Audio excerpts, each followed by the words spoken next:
Dementia. What is it and what can we do to help reduce the risk? You might be wondering, I'm young, what has dementia got to do with me? Here are some statistics that might make you rethink. Currently, more than 55 million people are living with dementia, and about 10 million are diagnosed every year.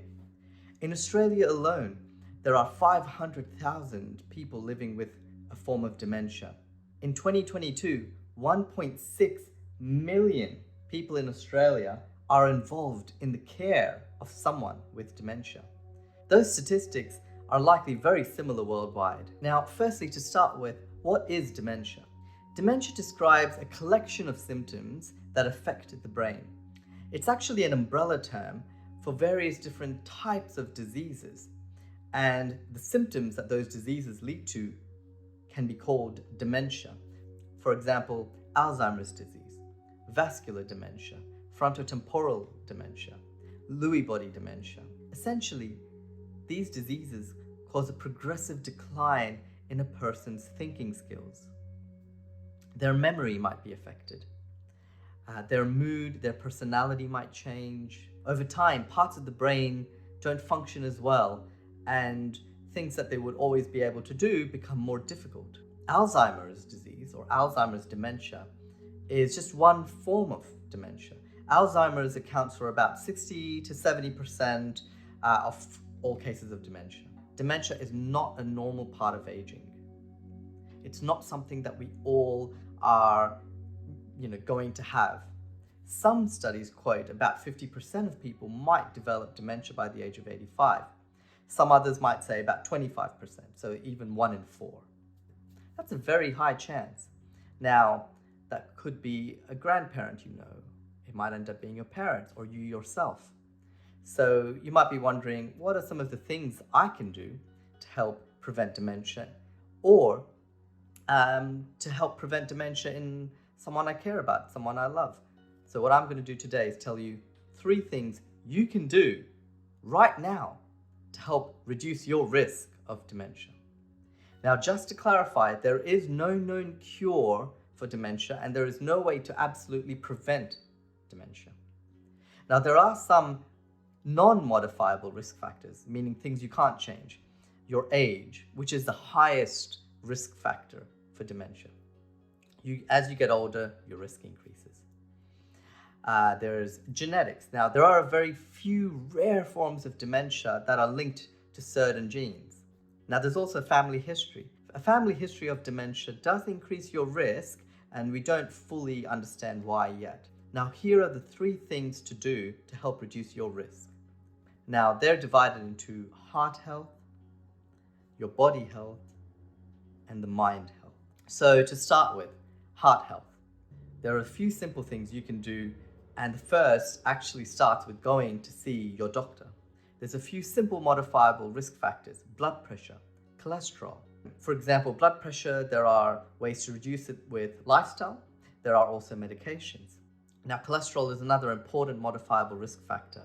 There are medications, there are certain dietary factors involved. And again, I think getting a little bit more help in that regard can be very useful. Maybe even talking to a dietitian if you're not sure. Diabetes, that's a big one. Type 2 diabetes.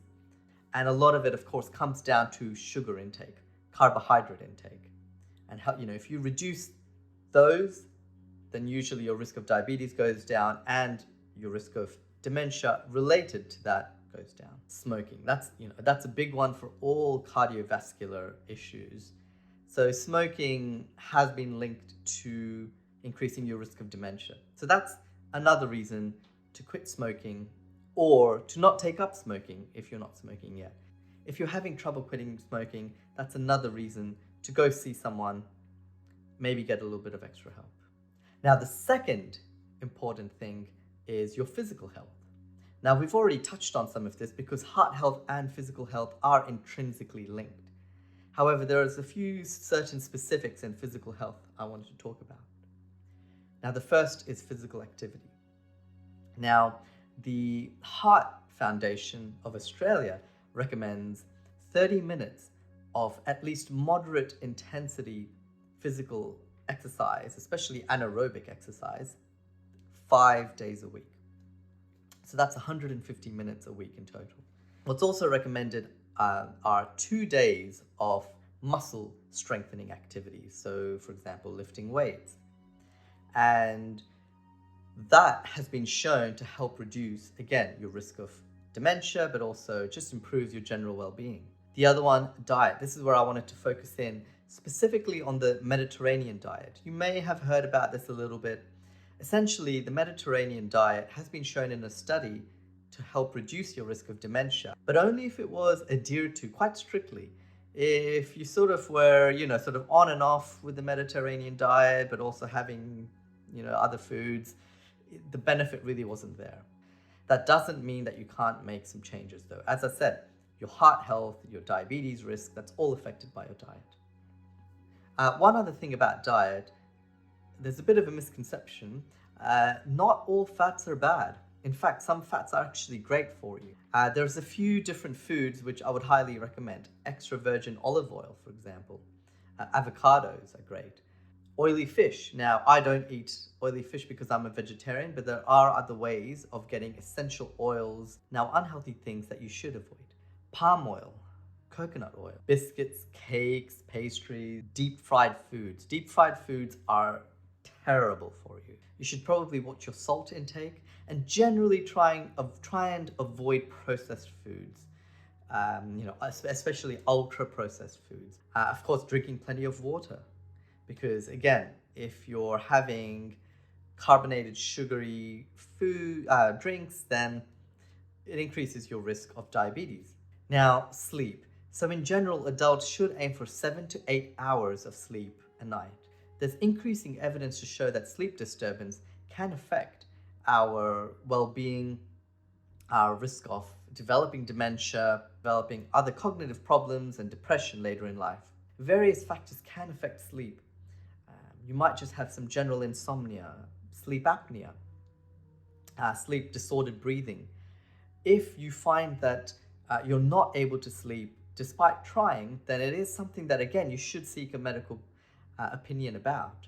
If you're just staying up because, there's a lot to do, or, who needs sleep, that's something that is definitely modifiable, something that you can do now to help you for the future. The other things in physical health would be your hearing. Hearing loss has been attributed to dementia. People with even mild hearing loss are approximately twice as likely to develop dementia later in life. And hearing loss is an ongoing problem in the younger generation at the moment. There's a lot of use of earphones, headphones, clubs, parties, and very high volumes of music. And the effects of that, unfortunately, will only be seen potentially years down the track. Now, this is an interesting one. There's in fact evidence that protecting your head helps to reduce your risk of dementia. Simple things like wearing a helmet, wearing a seatbelt, taking extra care on slippery surfaces, and minimizing your risk of falls inside and outside the home. These can all help reduce your risk of head injury, which then helps reduce your risk of certain types of dementia. The third way to help reduce dementia is protecting your mind. So I've already touched on this in terms of depression. And if you are suffering from low mood, stress, not enjoying the things you like as much, then it is, again, something you should speak with a health professional about. Now, the other way of improving your mind is actually helping build your brain reserves, or neuroplasticity. This is through the growth of new brain cells, improved connections between existing brain cells, and improved support networks surrounding brain cells. So there are various ways to exercise your brain. Generally mental stimulation and learning new skills. So that means picking up a new language or learning how to play a musical instrument. Yes, doing crossword puzzles and Sudoku. I mean, it may not be enough. It's something that you should pick up if you've never done it before, but you should also try and vary your daily activities. The other aspect that's important is participating in social activities. There has been a link with social isolation and loneliness increasing your risk of dementia. So it can be useful to join activities with certain organizations, just meeting up with friends, making new friends. In Australia, you can join group activities via your council, art galleries, museums, sporting clubs, the gym. There's various ways of getting to know people, just saying hello. So some of these sometimes small, sometimes larger lifestyle changes can make a real difference to reducing your risk of dementia in the future or your loved one's risk of dementia. Dementia affects a whole lot of people, not just those who are older, but sometimes younger people develop dementia in their 60s and 70s or even younger. And also, of course, the people that care for them. And definitely in your 40s and 50s, a lot of people do start caring for parents or, of course, grandparents who have dementia. It's never too late to make changes, whether you're in your 20s, 30s, 40s, 50s, 60s, or older. You can definitely do something to help prevent your risk of developing dementia. It's important to stay consistent with these changes. It's important to vary your mental stimulating activities, and it's important to do things that you enjoy and love, because again, you want to be doing this your whole life. It's not something you just want to do for a couple of months and then forget. So pick and choose things which you can see yourself doing 20 years from now. Now you know some of the actions you can take to help prevent dementia in yourself or a loved one. I hope you found this video useful. If there's anything in the future that you want to know more about, please leave me a comment below. Otherwise, I'll see you in the next video.